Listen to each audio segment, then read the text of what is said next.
Antikristo natutupad sa inyo? Well, katupa, no? Alamin natin sa banal na kasulatan kung sino ba talaga at kung ano ang tinutukoy ng Antikristo. Well, Biblia po ang babasahin natin, no? Sapagkat ang iyong bintang, ang Antikristo ay natutupad sa aming mga iglesia ni Kristo. Well, alamin natin sa kasagutan ng Biblia. Ganito po kaibigan ang mababasa natin sa ikalawang 1 talatang 7. So, pakinggan niyo pong mabuti kung ano at sino nga ba ang tinutukoy ng mga Antikristo. Ganito po ang sagot ni Apostol Juan, no? Pakinggan niyo po. Sapagkat maraming mandaraya ang kumalat sa sanlibutan. So, yun, malinaw, ano? Sapagkat maraming mandaraya ang kumalat sa sanlibutan. Hindi nila kinikilala na dumating si Jesucristo bilang tao. So, yung mga katupa, no? Kaibigan, sino at ano ang kinikilala ng mga Antikristo? Ang sabi dito, hindi nila kinikilala na dumating si Jesucristo bilang tao. So tanggap nyo ba na si Jesucristo ay tao?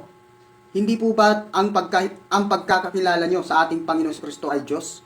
Pero kaming mga iglesia ni Kristo, tanggap namin na ang Panginoong Jesucristo ay tao sa likas na kalagayan. Tuloy po natin, no? Kung ano ba talaga at sino ang ibig sabihin ng Antikristo. Ang mga ito ang mandaraya at ang Antikristo. So, Biblia po ang sumagot, hindi po kami. Napakalinaw po ng binasa nating talata. Na ang mga Antikristo anya ay ang mga taong hindi tinatanggap si Kristo bilang ano? Tao. Sapagkat ang pagkakaalam nila, tanggap nila si Kristo bilang Panginoong Diyos. Mali po yun. Ang tinutukoy po ng Biblia, ang mga Antikristo ay ang mga taong hindi kinikilala ang Panginoong Jesucristo bilang tao. At ang sabi pa dito, silaan niya ay ang mga mandaraya. Hindi lang pala mga Antikristo, kundi mga mandaraya pa. No, napakalinaw po ang sagot ng Biblia. Kaya katupa, kaibigan, huwag po tayong magbintang na wala po tayong pruweba. Kailangan kung magbintang ka, meron kang pruweba na patotoo kung talaga ba ito ay totoong naaayon sa iyong pagbibintang.